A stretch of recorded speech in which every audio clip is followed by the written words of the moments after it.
Hey, good day, everyone. This will be a recovery video log for September 5th, 2025. It was a Friday. I didn't get a chance to make a video log on this day because it ended up being super packed. It was great. So I woke up around 6:30 and then read a little bit before I had to go drop my mom off at work because we wanted to take her car today. And then I slept until 1:45. So I was like super tired. But I'm really glad I got a lot of sleep in because I needed to drive later, right? And then went outside and checked the garden to make sure like all the stuff I did yesterday was still good so that it could be watered while I was gone. And then took out the apartment trashes and brought the bins inside from the curb. It was a day late because of Labor Day. Our trash day was on Thursday instead of Wednesday. Whatever. And then I finished packing really quick, and then Ava was like, "Hey, I want to go get my hair cut before I go." We had not planned on going to get her haircut at all. So, spontaneous haircut, and then went home. I took a shower, and then went to the school to go pick up my mom. We were giving her a ride from school as well because I dropped her off, right? And then picked her up, brought her home. I loaded all the bags in the car. Mom was taking a shower. And then I had like my backpack that I was going to kick in the car, and then my suitcase for the trunk with all my clothes and shoes and whatever in it. And then, yeah, at that point, we were just ready to start driving. So, which I think we set out like 5:30-ish, right? And we stopped in Ontario to get some food. And I hadn't eaten all day. So I was like from 6 a.m., you know, to 6:45, slept for 6.5 hours-ish. And then, yeah, we stopped at McDonald's, and they had this new like Gold Sauce McCrispy sandwich. I got the deluxe version with bacon. It was actually really good. And I'm sitting here, I wonder if it was so good because I was so hungry, but I was thoroughly enjoying it. Like it was a smacking meal. And then while we were in Ontario, or we had like just passed over into Oregon, we were like at this stoplight, and on the other side of the stoplight crossing the street was this lady who I'm not usually one to judge, but I'm from Idaho, where we don't really have homeless populations that are so prevalent. Literally walking like, and like had like a wagon in tow, and my mom was just like, "Oh, there's the scenery, there's the urban wildlife." That's important for later, by the way. That's gonna be my daily thought. But it was interesting to see. It was very interesting to see. So, yeah, we got our McDonald's, left town, and started driving, and it ended up being a very long drive. Oh. Ava got the fun parts where we were driving through Oregon and a little bit into Washington, and then we switched at the it's like the scenic, like the forest view, and then we switched to the gas station in like the middle of a forest, like one of the forest gas stations, not gas stations, forest like pit stops, bathroom stops where there's like benches and vending machines and stuff, and then yeah, so I drove the rest of the way because it was getting kind of dark, and I love driving at night. It was so fun. And we ended up getting into their Airbnb around midnight and dropping my mom off, unpacking all her stuff. There was room in the Airbnb for us to sleep. This was like a massive Airbnb. I'd never seen anything of it. One of the funny things was, so we left Idaho, drove up through Oregon and Washington, and my brother's getting married right on the edge of Washington, like Spokane, a little bit outside to the east, Spokane, right? So right next to Idaho. And we're driving. Their Airbnb is in Priest Falls, Idaho. So as we're driving, 7 hours in, look over, and the sign says, "Welcome to Idaho." What? What do you mean, welcome to Idaho? She drove for 7 hours to get out of Idaho. No, it's cool. It was really funny. We were just like, oh my god. And so, yeah, we dropped her off. We stayed there for like 20 minutes. I refilled my water, went to the bathroom, all that. And then we went to the campsite, and it was like in the middle of nowhere, bro. It was like on a little stream from the mountains, and there's like a big old foresty hill. It was crazy gorgeous.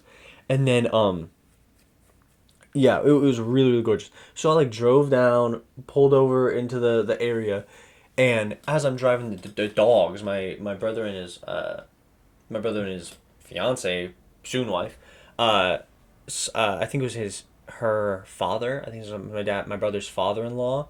Has dogs, right? So Zion runs up to the car, and he's like watching me through the window, and he's like running in front of the car. So I like roll down my window, like, "Hey, can you Can you let me in? Can I go park? And my brother Cade walks up to the window and is just like, hey, here's the plan, right? The night before his wedding, he's a little drunk. I don't blame him. He's a little drunk. He's like, here's the plan. You guys are going to pull up to the grass edge. You're going to park right here. And then you're going to pick a spot in the field. And you're going to plant your tent. I was like, sick, dude. So, put the car in park right up along the grass edge. And then took out the tent. I set up the tent. And then Ava set up the air mattresses. Threw them in there. We still had room for all of our bags and stuff with like an extra like 3 square feet of space. And then 3 square feet a lot? I feel like 3 square feet's a lot. But it was like 3 square feet on top of each other. Yeah. And then, yeah, we had room for all of our stuff. We had to put all the blankets in, got settled in, got ready for bed. And then we were like wired, dude. Like I was goofing and laughing like no one's business. It was so funny. Literally, we were like hearing other people talking. My older brother was like, hey, dude, I'd love to hang out with you guys, but I'm so tired. I'm going to pass out. I'm going to go to bed, this. We get everything set up. 15 minutes later, we're sitting there, and we hear Cade, like, greeting other people showing up. And I leaned over to Ava, and I was like, yep, yeah, he sounds so exhausted right now. He sounds so tired. He's asleep, actually. And we're, like, giggling about it, like, profusely. It's so funny. And then, yeah, we stayed until probably, like, 1:45 or 2, and then finally passed out. And, yeah, no, it was a really great day. It was really fun. Ava likes music while she drives, so I was just, like, reading Dune Chapter House and, like, chilling on my phone. I got a little bit of a nap in as well on the car ride, which was pretty cool. And my mom is just sitting there doing her stitchy thing in the back, which I totally respect. But, yeah, I wanted to share a thought about I wanted to share a thought about the urban wildlife comment that my mom had made about the homeless lady crossing the street, who I assume she's homeless. It's like the if she's not homeless, the interesting figure, the culture shock to the Idahoan crossing the street. And it's so strange to call them urban wildlife because the term urban wildlife totally dehumanizes the situation. Like if we didn't have the stigma of like, oh, urban wildlife, like when you're in a Oregon or a Washington City, there are going to be homeless people. That's the urban wildlife. Every big city has homeless people. That's urban wildlife. If we didn't call it urban wildlife, it probably wouldn't be so dehumanizing. But when we call it urban wildlife or homeless people or hobos, it like totally sets in the class below human. It's subset into our brain and goes, yeah, these people aren't like real people. Like they aren't like humans like us. And it's so strange because how do I explain that the situation is logistically difficult to solve, but completely and utterly possible? Like if we came at it from a bipartisan standpoint with Congress and Senate and executive branch all pushing to make homeless people not a thing, to stop drug deaths, to stop drug use, it'd be totally possible. And the issue is a lot of people try to treat the symptoms of urban wildlife where it's like, oh, we don't want them built in tent cities, we don't want them having more access to drugs, we don't want them doing this. Addiction is caused by pain. What is hurting these people? Right? And at some point, when you're in pain and you turn to drugs, there are situations where the pain goes away and you're still in the addiction cycle. Why is that not solvable? Why can we not have a scientific, clinically proven way to break the addiction cycle on a nationwide level, but also not judge people for turning to addiction when they're in pain? Why can't we have both? Why does it have to be the condemnation and the abandonment when those are proven by the expanse of more urban wildlife, proven to make the situation worse? When you condemn these individuals, and you don't allow them to heal, and you abandon them on their journey, that's more painful. So by seeing this person is addicted, they're in pain, let's inflict more pain to beat them out of their addiction. It doesn't happen. They become more addicted. Then you get higher drug deaths. That's the human aspect of it. I don't need, like, I say I don't need statistics to prove that. I am sure there are statistics to back that up. I am convinced, positive, completely sure there are statistics. I'm speaking as a human being who knows how human beings think. When addiction is caused by pain, inflicting more pain is going to inflict more addiction. You're perpetuating the cycle, while the people on the outside of the system can go, I'm condemning drug use, I'm a good person. And the people on the inside are going, you're not condemning drug use, you're condemning me. And the people on the outside are going, yeah, but you're urban wildlife and I'm human being. So it's the dehumanization for the moral high ground that I really fucking hate. I really dislike that. And I'll use the term urban wildlife, but if we actually got to know these individuals, they're people just like us. They're just in pain.